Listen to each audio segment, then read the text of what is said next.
A Viking warrior who had lost all hope in humanity discovered something in his barn that would change his destiny forever. A desperate young woman with twin babies, fleeing injustice that would awaken in him a thirst for justice he thought buried. The man without hope. In the harsh lands of Northumbria, where wind whispers secrets between rocky canyons and sun punishes without mercy those who dare defy its dominion, lived a man who had chosen silence as his only companion. Bjorn, whose name meant bear in Old Norse, was everything opposite to what his name promised. At 35 years old, his heart had withered like desert plants during the cruelest drought. His face, weathered by years of solitude under unforgiving sun, carried scars telling stories of pain words could never express. His eyes, once bright as northern stars, now seemed two deep wells where all hope had drowned. Black hair like obsidian fell over his shoulders, in braids no longer carrying his people's sacred ornaments. He was a warrior without tribe, a man without purpose, a soul lost in the immensity of his own suffering.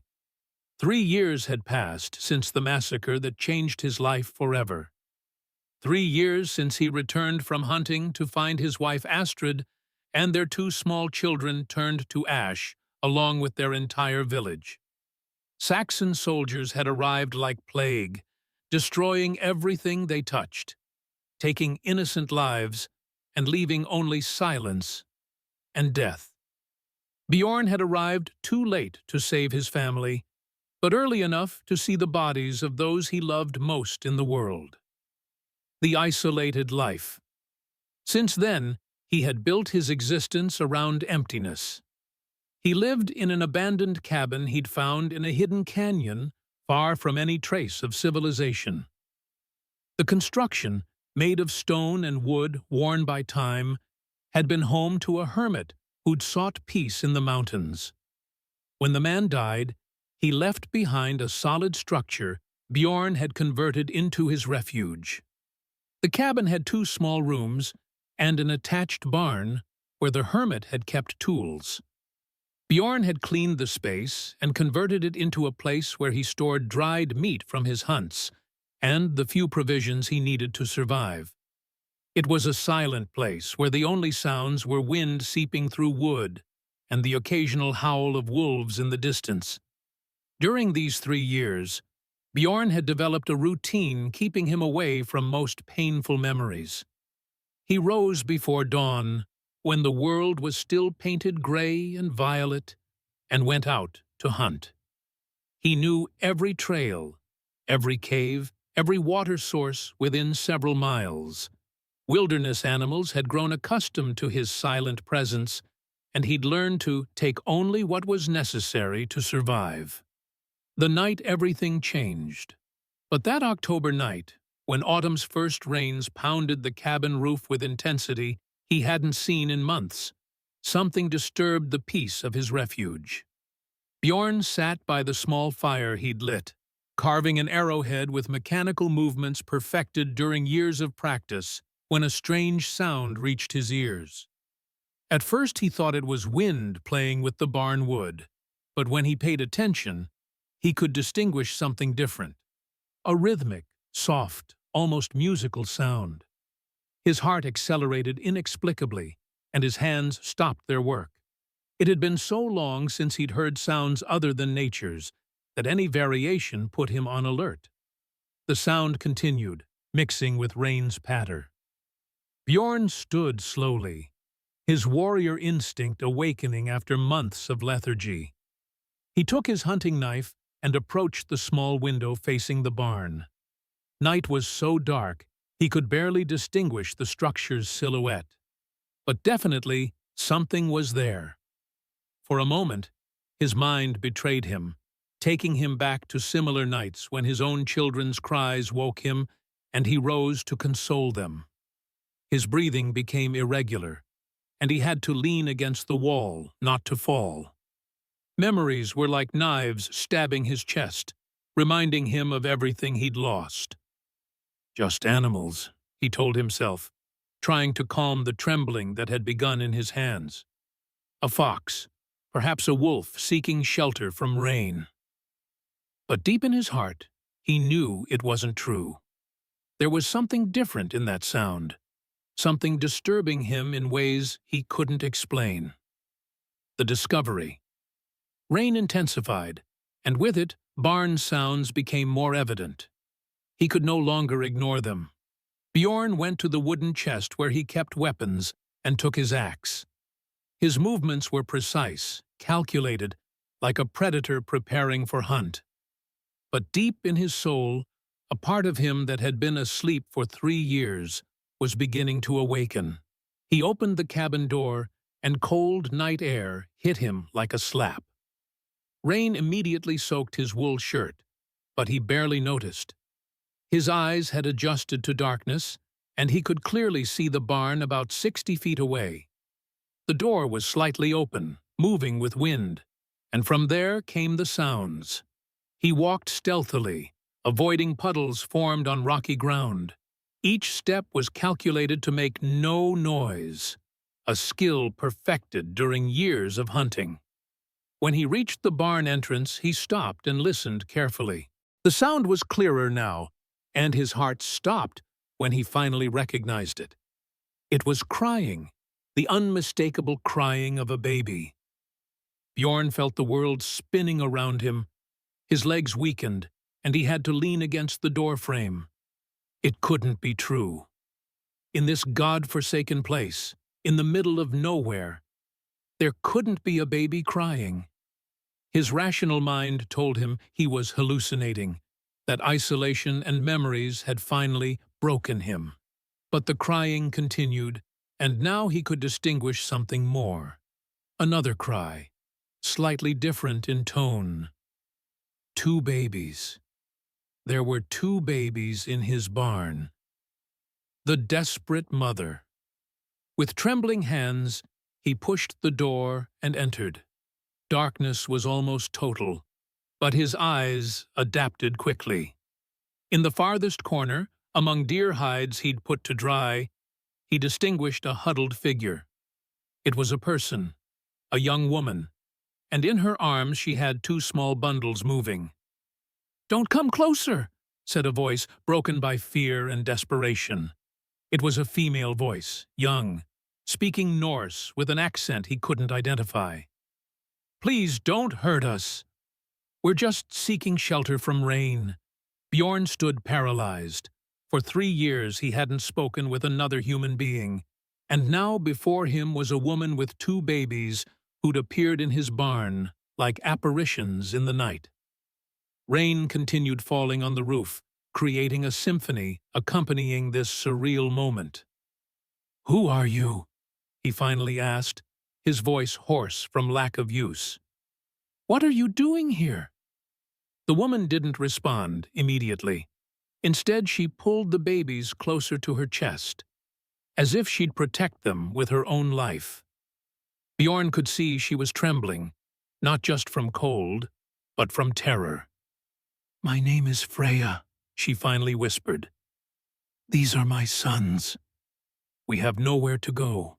The barn was open, and I thought no one would come in this rain." Bjorn slowly lowered his axe, realizing the woman represented no danger. On the contrary, she looked fragile, exhausted, as if she'd walked for days without rest. Her clothes were soaked and dirty, and even in darkness he could see she was malnourished. "Where do you come from?" he asked, taking 1 step closer. The babies had stopped crying, but he could hear their irregular breathing. "From very far," Freya responded, and in her voice was sadness so deep it resonated in Bjorn's broken heart. "We've been walking for days. My sons need food, warmth.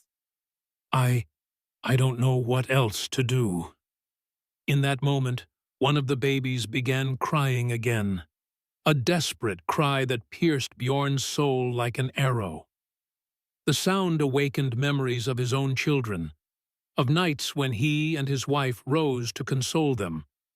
But it also awakened something more, something that had been buried under 3 years of pain and solitude. Compassion. "Come," he finally said, extending his hand toward the woman. "You can't stay here. It's too cold, and the babies will get sick." Freya looked at him with distrust, but desperation in her eyes was stronger than fear. Slowly she stood, carrying both babies against her chest. Bjorn could see then that she was very young, perhaps 19 or 20 years old, with features mixing indigenous and European heritage. Her black hair was tangled and dirty, but her eyes had a dignity that not even suffering had broken. "Thank you," she murmured, and in that simple word was a world of gratitude and hope. As they walked toward the cabin under rain, Bjorn felt something inside him had changed forever. After 3 years of self-imposed solitude, after 3 years of believing he'd lost everything that mattered in life, destiny had placed before him a desperate woman with 2 babies who needed exactly what he'd lost: the capacity to give care, protection, love. The night was no longer only his, and for the first time in 3 years, Bjorn didn't feel completely alone. The confession. The cabin's interior transformed completely with Freya and her twin babies' presence. The space that for 3 years had been a silent refuge, where Bjorn could hide from his memories, now vibrated with different energy. The babies' soft cries, their mother's consoling whispers, and the sound of human movement filled every corner with life he'd forgotten existed. Bjorn lit more wood in the fire, watching flames dance and create warm shadows on stone walls. Freya had sat on the floor near fire with both babies in her arms, gently rocking one while the other slept against her chest. Fire's golden light illuminated her face, revealing beauty that suffering hadn't completely erased. "Are they hungry?" Freya murmured, looking at her sons with mixture of love and desperation. "I haven't been able to feed them well in days. I myself have barely eaten." Her voice broke slightly, and Bjorn could see tears shining in her eyes. Without a word, Bjorn went to his provisions, took dried meat he'd prepared days before, put it in a pot with water, and began boiling it to make broth. He also prepared an herbal infusion he knew would help a mother needing to nourish her children. During years of solitude, he'd learned medicinal properties of northern plants, knowledge now serving for more than his own survival. "How old are the babies?" he asked while working, breaking the silence that had settled between them. 3 weeks, Freya responded, gently caressing her sons' little heads. "They were born on the estate where I worked, but we couldn't stay there." Her voice became bitter, loaded with sadness, speaking of betrayal and pain. Bjorn turned toward her, studying her expression. In his years as a warrior, he'd learned to read people's faces, and in Freya's he saw something he knew well: the mark of unjust suffering, the kind of pain leaving invisible but deep scars. "What happened?" he asked softly, handing her the hot broth. "The tale of injustice." Freya took the bowl with trembling hands, and for a moment, she only dedicated herself to drinking the nutritious liquid. When finished, she wiped tears that had begun falling down her cheeks and looked directly at Bjorn. "I worked on Lord Edmund's estate near the coastal settlement," she began, her voice barely a whisper. "I arrived there when I was 15. My mother had died, and my father sent me to work and send money home. Lord Edmund seemed a respectable man, married, with grown children. I cleaned the house, helped in the kitchen, cared for gardens." She stopped, rocking one of the babies who'd begun fidgeting. "For 4 years, I did my work without problems. Lady Margaret, his wife, always treated me coldly, but I thought it was normal. She came from a very rich family, and I was just a peasant working in her house. Bjorn felt his jaw tensing. He'd heard too many similar stories. He'd seen too many injustices committed against vulnerable people. What changed? He asked, though in his heart he already intuited the answer. Lord Edmund began looking at me differently when I turned 18, Freya continued, her voice becoming weaker. At first they were just looks, comments about how much I'd blossomed. Then he started finding excuses to be alone with me. He told me he needed help with special tasks, that he trusted me more than other girls. Fire's flames crackled, filling the silence that followed her words. Bjorn could feel tension in the air, the difficulty Freya had telling her story. One night, Freya continued, her voice now barely audible, he asked me to come to his study to help with papers. Lady Margaret had gone to visit her sister in the settlement, and the older children were in their own homes. When I arrived, he'd been drinking. He told me I was the most beautiful girl he'd ever seen, that he'd fallen in love with me. Bjorn clenched his fists, feeling ancient rage awakening in his chest. I tried to leave the study, but he grabbed my arm. He told me I was his employee, that he paid me, that I owed him obedience. When I tried to scream, he covered my mouth. I fought, but he was much stronger. Tears fell freely down her face now, and one of the babies began crying as if he could feel his mother's pain. Freya calmed him instinctively but continued speaking. After that night, everything changed. He threatened me, saying if I told anyone, he'd throw me out without references and ensure I never found work anywhere. He said no one would believe a peasant over a respectable man like him, and he was right. Who would have believed me? Bjorn moved closer and sat before her, his eyes full of compassion. I believe you, he said simply, and those 3 words seemed to release something inside Freya. The rejection. He kept coming to my room at night, she continued. I tried hiding, avoiding him, but it was impossible. He controlled everything in that house. When I realized I was expecting a baby, twins, I thought maybe he'd do the right thing. Maybe he'd help me, give me money to go far and raise my children in peace. Her laugh was bitter, without humor. But when I told him, his face changed completely. He accused me of trying to seduce him, of using my pregnancy to blackmail him. He said I was like all peasants, liar and manipulative. He threatened to throw me out immediately if I returned to those stories. Bjorn felt his heart breaking, hearing the injustice.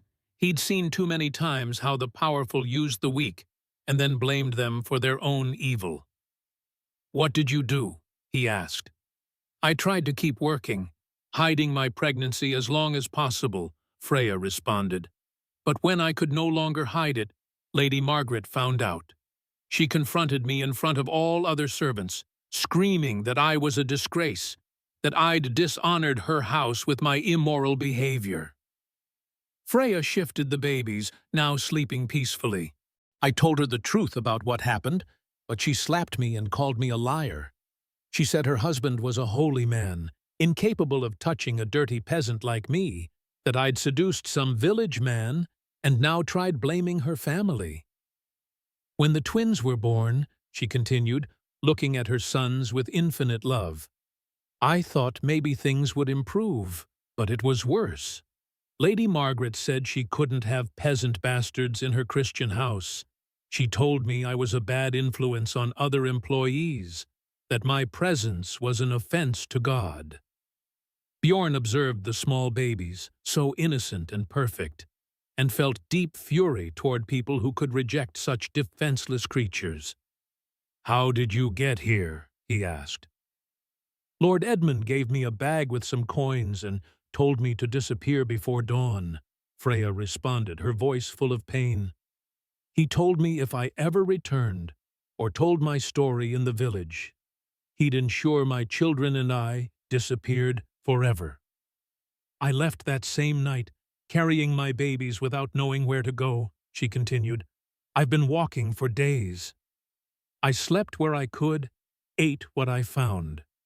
My sons cried constantly because I didn't have enough milk to feed them. When I saw this barn, I thought it could be temporary shelter, just for one night. The promise. Bjorn felt something deep moving inside him. For 3 years, he'd been focused on his own pain, his own loss. But now, before this young woman who'd suffered so much, who'd been betrayed by those who should protect her, he felt his life's purpose beginning to clarify again.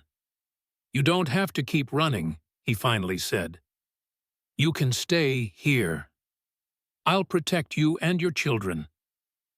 Freya looked at him with surprise and hope. Why would you do that for us?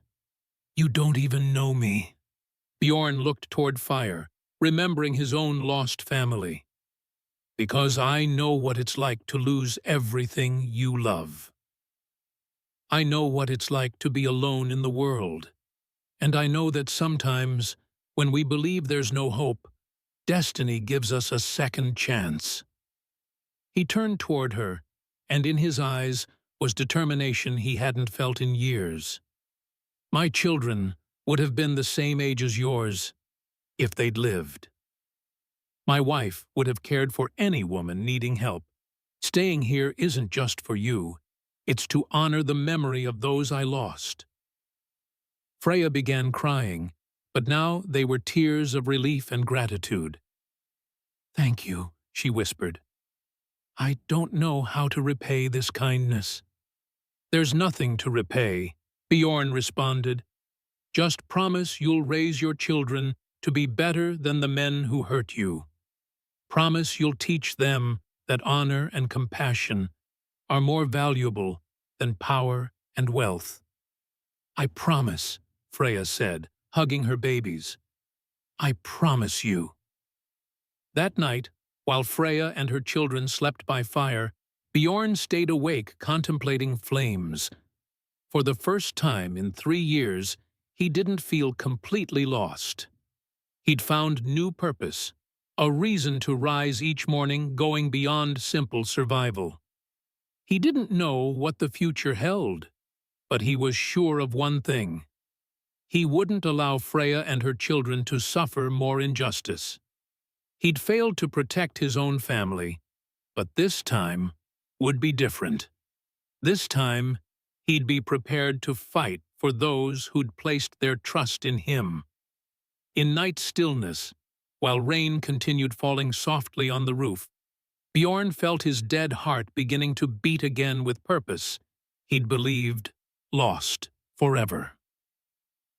The healing. The first sun rays filtering through the cabin's small window illuminated a scene Bjorn hadn't seen in 3 years. A family sleeping peacefully by fire he'd kept burning all night. Freya lay on her side with both babies nestled against her chest, and for the first time since he'd found her, her face showed serenity instead of terror. Bjorn had stayed awake most of the night, not only to maintain fire but because he couldn't stop observing the little ones. Eric, who'd been born first according to what Freya had told him, had darker hair and more defined features. Astrid, the little one, was more delicate, with hair strands shining with copper tones under firelight. Both had cinnamon-colored skin, inheriting their mother's beauty and their indigenous lineage's strength. During following days, Bjorn began teaching Freya everything she needed to know to survive in Viking territory. He showed her which plants were edible and which poisonous, how to find water following certain birds' flight, how to read weather signs in clouds and wind. Freya proved an exceptional student. Her mind was sharp and her observation capacity impressive. She'd inherited ancestral wisdom from her mixed blood, though she'd grown up in a world denying that heritage. When Bjorn taught her to track animals, she grasped concepts faster than many young warriors he'd known. "You have natural instincts," he told her while examining deer tracks near the stream. "Your blood remembers what your mind had forgotten." "My grandmother used to tell me things like that," Freya responded, gently touching a track in mud.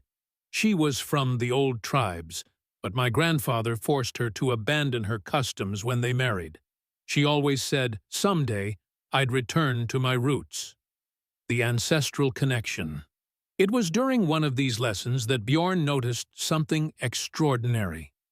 The babies, who'd been restless and crying constantly during their first days in the cabin, now seemed calm and content. Moreover, when he approached them, they stopped crying and looked at him with bright, curious eyes. "Look at that," Freya said one afternoon, pointing toward where Bjorn had put Eric on a blanket while she prepared medicinal herbs.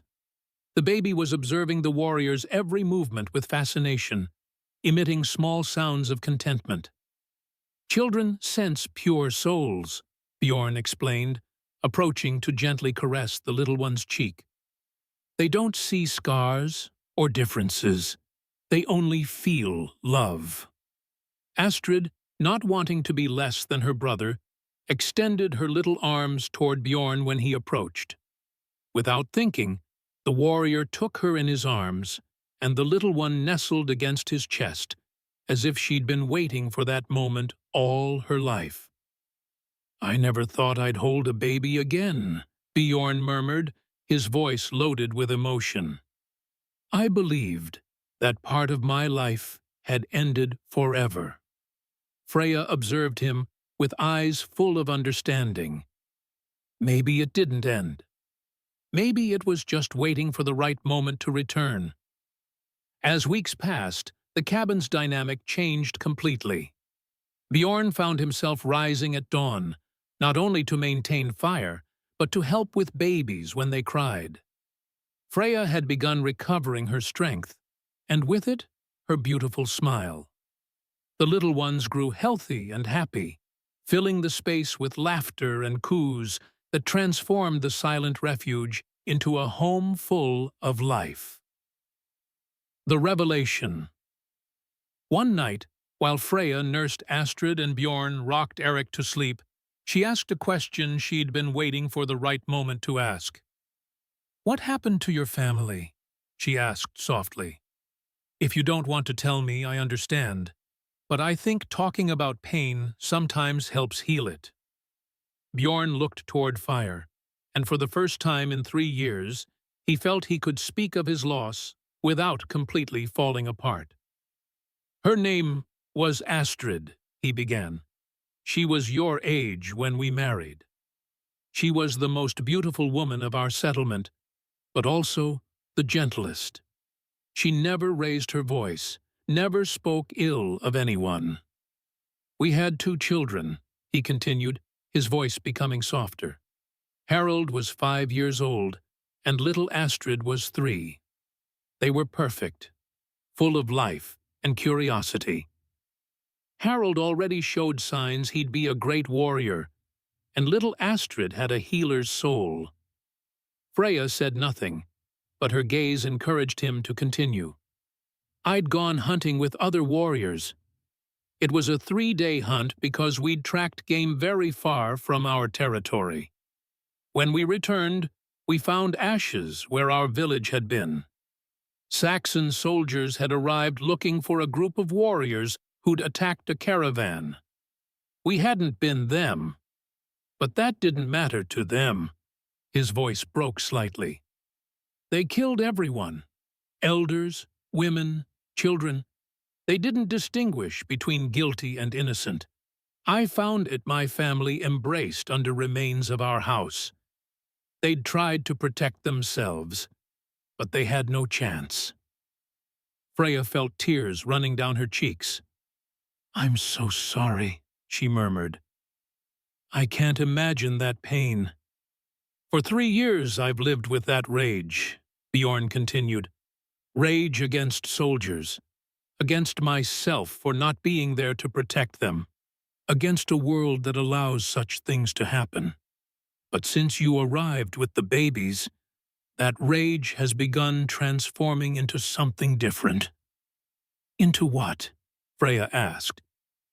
"Into purpose," he responded, looking at little Eric sleeping peacefully in his arms. "I've remembered that love is stronger than hate, that creating is more powerful than destroying, that protecting a new family doesn't dishonor the memory of the one I lost." It was then that Freya told him something that completely changed his perspective on their meeting. "Bjorn," she said, her voice full of emotion, "there's something I haven't told you about my family, something I discovered after the babies were born." "What is it?" he asked, intrigued by her voice's tone. "My grandmother's name was Astrid," Freya said, observing his reaction. "Astrid of the Northern Winds. When she was young, she was captured by soldiers and sold to a rich family. There she met my grandfather, who freed and married her, but she never forgot her true Norse name." Bjorn remained motionless, feeling the world spinning around him. "Astrid of the Northern Winds," he repeated. "From the Eagle clan." "Yes," Freya confirmed. "That was my great-grandmother. My grandmother carried her name in her honor." "Then we're family," Bjorn murmured, his voice full of amazement. "Astrid of the Northern Winds was my great-grandfather's elder sister. Our families were united for generations before the world separated them." In that moment, both understood their meeting hadn't been chance. Destiny, the ancestors, the forces governing the universe had conspired to reunite two lost souls belonging to the same ancestral family. "That's why the babies accepted you so easily," Freya said, marveled. "That's why I felt safe with you from the beginning. Our souls recognized each other before our minds did," Bjorn agreed. Bjorn felt tears running down his cheeks, but for the first time in 3 years, they weren't tears of pain. They were tears of gratitude, understanding, relief so deep it threatened to overwhelm him. "The ancestors have healed my heart through you," he said, looking at Freya with new understanding. "They've given me a new family to love, to protect, to honor." The threat arrives. It was in that moment of revelation and deep connection that the sound of horses' hooves reached their ears. Bjorn tensed immediately, his warrior instinct alerting him to danger. He approached the window and could see lights moving in the distance. "Hide with the babies," he murmured urgently. "Someone's coming, and I don't think they're friendly visitors." Freya paled, hugging her children against her chest. "Do you think they found me?" she whispered with terror. "I don't know," Bjorn responded, taking his axe. "But I won't allow anyone to harm you. I promise you that." In the distance, lights approached increasingly, and with them a confrontation that would test everything Bjorn had sworn to protect: his new family, his second chance at love, his reason to live. Everything was in danger, but this time he wouldn't arrive late. This time he'd be prepared to fight. The torches approached like fire serpents dancing in wilderness darkness.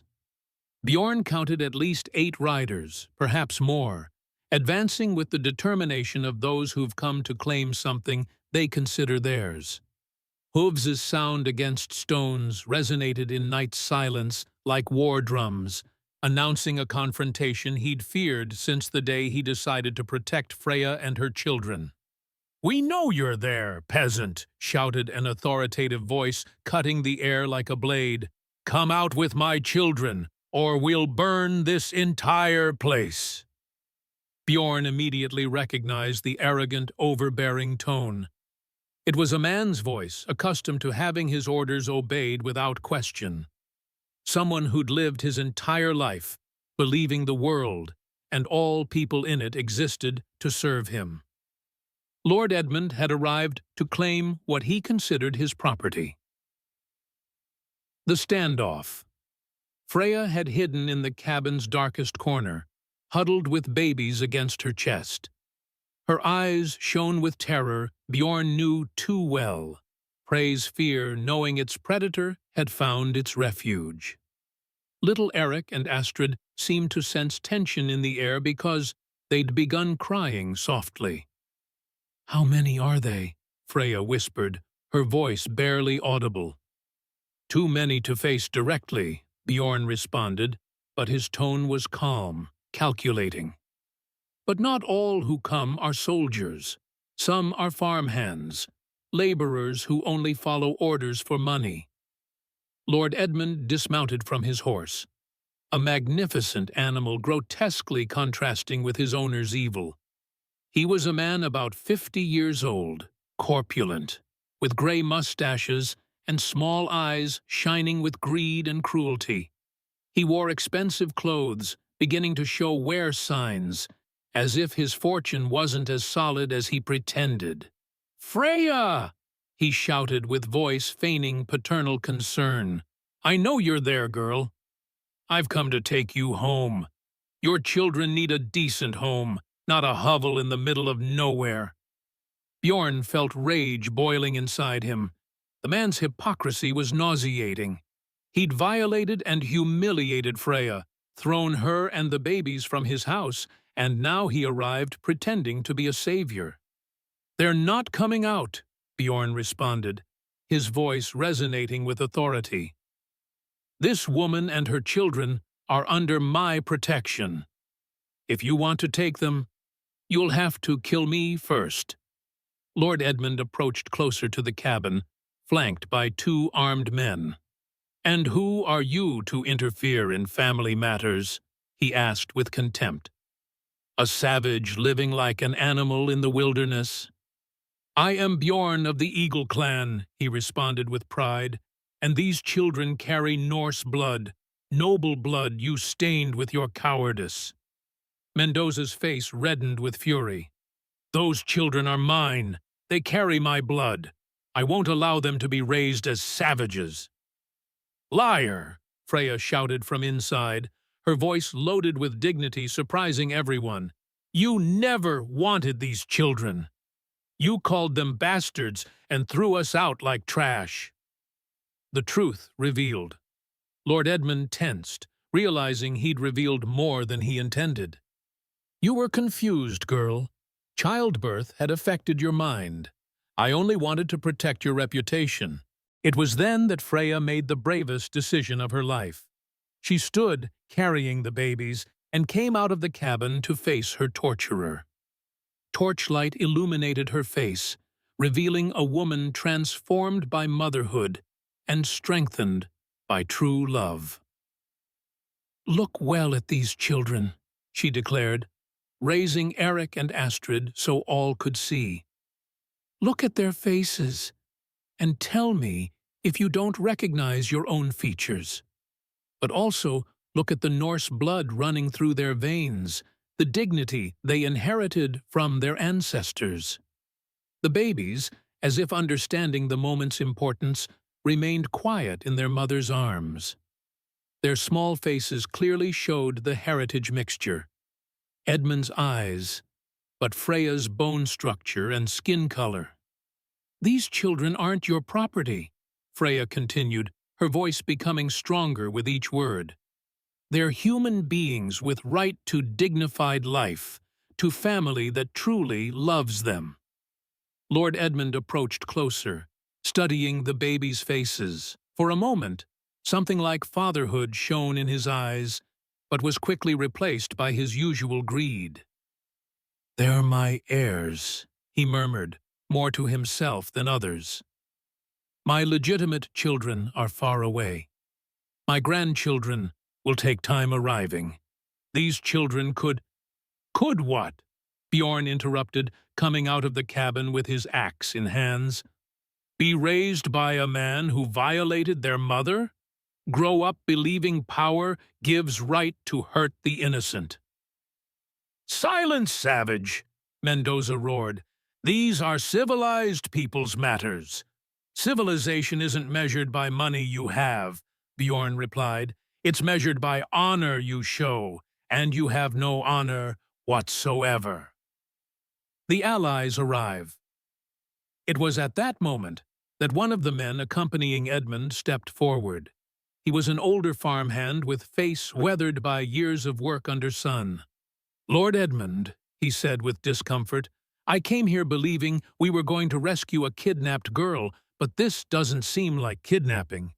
"Shut your mouth, Stephen," Edmund shouted. "I pay you to obey, not to think." But the farmhand's words had planted doubt seeds in other men. They began murmuring among themselves, questioning the version of events Edmund had told them. "Enough of this farce," Edmund declared, drawing his pistol. "Freya, are you coming with me now, or do I shoot this Viking?" Freya placed herself between Bjorn and the weapon, protecting both her children and the man who'd risked everything for them. "No," she shouted. "If you shoot, you'll have to kill me, too." "And me," shouted a voice from darkness. All heads turned toward the sound, and from among shadows emerged figures that filled Bjorn's heart with hope. Viking warriors led by an elder he immediately recognized. It was Harald the Wise, chief of the Eagle clan, his own uncle. "We've come for our kinsman," the elder declared with authority, "and for the woman carrying our ancestors' blood." The confrontation had taken a turn. Lord Edmund hadn't anticipated. He was no longer a powerful man intimidating defenseless refugees. Now he faced an entire clan that had come to protect their family. The victory. The elder Harald advanced with dignity of one who'd lived 70 years accumulating wisdom and respect. His presence was imposing, not for his physical size, but for spiritual authority emanating from each movement. "Nephew," he said, addressing Bjorn in Old Norse, "desert winds brought news you'd found a family. We've come to honor the ancestors and fulfill our traditions." Bjorn felt his heart swelling with emotion. For 3 years he'd believed he was completely alone in the world, that his clan had been completely destroyed. But now he discovered some members had survived, that his ancestral family hadn't completely disappeared. After investigation proving Lord Edmund's crimes, not only against Freya, but also land theft and fraud, the Lord was stripped of his properties and banished. Harald the Wise officiated Bjorn and Freya's marriage according to Norse traditions, declaring the twins adopted as clan children. The new life, 5 years later, in a prosperous community grown around Bjorn's old cabin, a happy family watched sunset from their expanded house's porch. Freya, now a respected healer and mother of 5 children, leaned against her husband's shoulder while watching Eric and Astrid, now 6 years old, teaching their younger siblings to weave baskets. "Do you ever regret it?" Bjorn asked, as he'd done so many times over the years. "Never," Freya responded, gently touching the belly where their 6th child grew. "Every tear shed brought me here, brought me to you, brought me to the family born from true love." In the distance, children laughed while playing, and their voices mixed with wilderness wind, carrying toward stars, a prayer of gratitude for a family that had found light after darkness and love after pain. Don't forget to like, comment, and subscribe for more fascinating stories. Viking history's greatest figures and events.